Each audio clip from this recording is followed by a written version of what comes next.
What's the most real relationship advice you can give? Learning how to be bored together is important. You don't have to be on the go, doing stuff and planning stuff, and being fun and exciting all the time.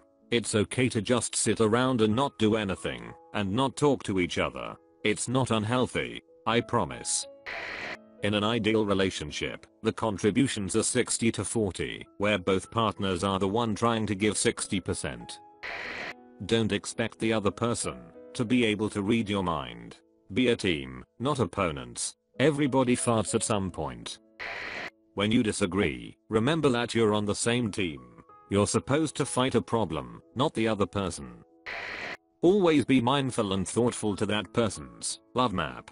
Like they might need a quick text every morning. When you get to work, letting them know you're safe makes zero sense to you, but knowing it's something small and means the world to them, well, why the hell not? They might get stressed out, and you helping to clean the house for when they finished work might mean more to them than someone else you've been with who wanted flowers to show love. Know what it is that your partner loves and makes them feel loved too. Edit. Oh wow. Thank you very much for whoever gave me a silver.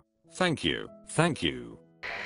It's fine to not always want to spend 100% of your time with your spouse. Not every moment of every day is going to be bliss, and sometimes it really takes some effort. I love my wife to bits, but there are some days when I would just like to do things by myself. It doesn't mean our relationship isn't great, but it can be really refreshing to just take a stroll around a shopping center, or go and get some food alone or something.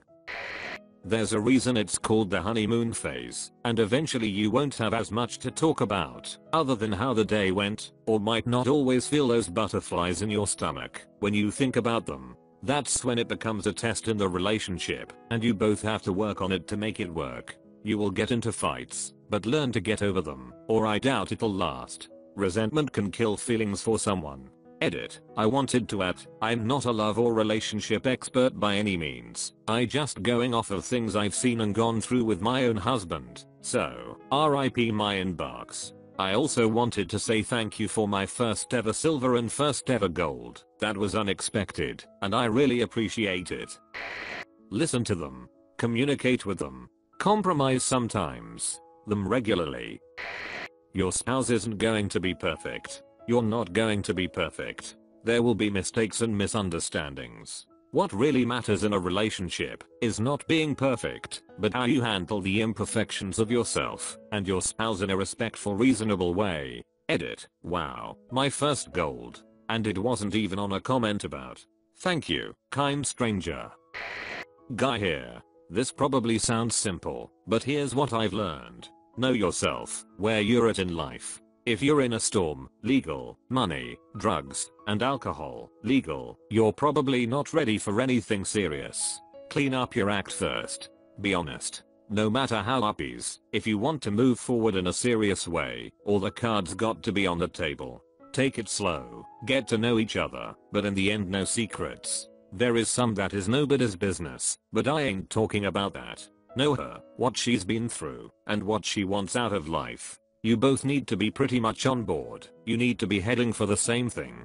Kids, buy a house or gypsy life, don't matter. Keep a sharp eye on things. You need to make sure she's doing okay and let her know you're doing okay. Same with her to you. After that it's just dodging stupid. Sometimes you have to spend years with people to realize what you deserve. It was never a waste. You needed the experience to figure out what works best for you or what to avoid. You'll never forget your exes. They were there for a reason. Communication is the foundation upon which everything else is built. They say don't go to bed angry, not because anger does something while you're sleeping, but because it means you didn't communicate properly and you're giving up on trying. Be calm, actively listen. Do not dismiss your partner's statements. Assume good faith. It's you and me versus the problem, not me versus you. If something's bugging you, talk to your SO about it. If you feel enraged about something, wait until you're well fed, well rested, with warm extremities, before talking about it, but talk about it at the first opportunity. Calmly, rationally, and honestly. Keep the discussion limited to that one narrow thing. If something's bugging your SO, hear them out. Never think, well, I'm not bothered by that, so it's not a problem. think my SO is bothered by this, and that's a problem.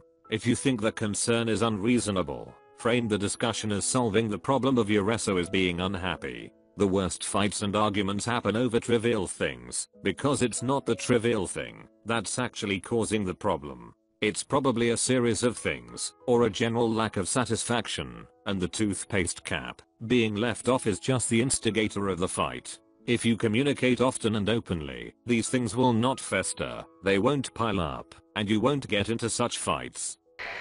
If you go into a marriage or long-term commitment with the impression that you'll be happy all the time, and your life will only change for the better, you are absolutely wrong.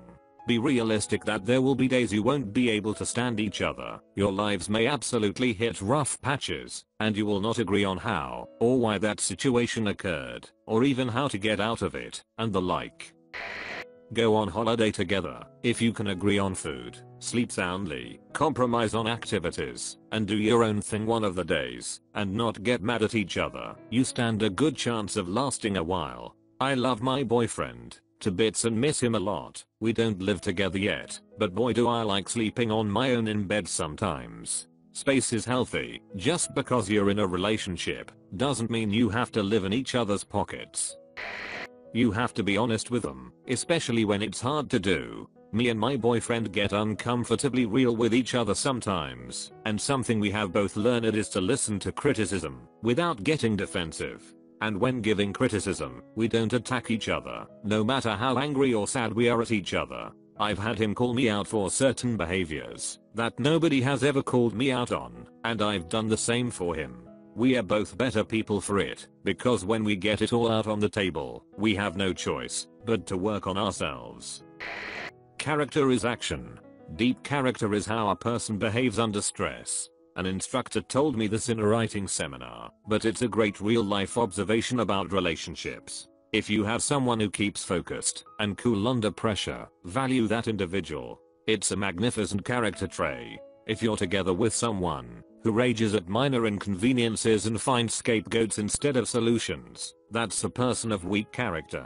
Most of us are somewhere in between those two extremes. We can get better at it with effort. Yet just because you work on building your character doesn't necessarily mean your SO will make the same journey. A partner with especially bad character will take that effort for granted. It will never be enough. You could walk on eggshells all week, but then someone cuts them off at an intersection, and you have to endure their curses. But I'm not yelling at you, they think is a good enough excuse. They are still being terrible company. Most people with weak character know how to keep focused and cool under pressure. They choose the situations where they can get away with venting. They'll work on improvement for a little while, but they'll always relapse and usually get worse. And they would rather get the upper hand than solve problems. It's easy to take a person with good character for granted because what they do seems effortless. Part of what they achieve is emotional maturity, but part of it takes real effort. All relationships take effort. Some are worth the effort and some are not. Figure out whether there's enough strength of character on both sides to be worth the effort you put in. A study of long-term relationships found that successful relationships have one major thing in common.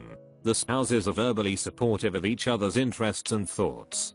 For example, if your spouse is very excited about Pokémon Go and wants to tell you all about the monsters they caught that day, the supportive spouse would listen to them talk about it and be excited for what they are excited about, even if they don't know how the game's played or think that it's stupid.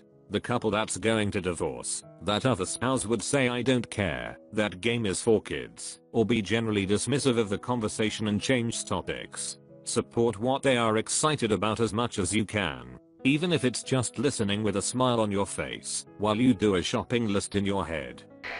Without bypassing the obvious one, which is the importance of communication, my mother always told us that how you say something is as important as what you're saying. From the tone to how subject is approached or delivered can make the difference between opening a dialogue or having an argument. Another good one I've seen around Reddit, it's you, plural, versus the problem. Probably not gonna get this right, but it hit me the hardest after spending 5 years in a toxic relationship. The idea that everyone in their lives is working towards creating a jigsaw, each part of their life, be it work, relationships, or hobbies make up parts of the jigsaw. Everyone's is different. Some people's careers make up the edges, the less important and interesting parts. Some people's are their relationships. What's important is the center of the puzzle. That's what people are working towards. Their lives goals. When you're in a relationship, your puzzles combine. You eventually start working towards a shared goal. You might make some compromises on what goes to the outer edges, but you should both be working towards the same center. Occasionally, it turns out that the centerpiece you were working towards with your SO isn't what you thought it was. And believe me, it really does. But there's nothing wrong with cutting your losers. If you're going for a different jigsaw, and the pieces don't fit, you won't get a coherent picture. I hope I explained it right. And yes, it has been taken from Daniel Sloss. He puts it way better than I do, so I would recommend checking him out on Netflix.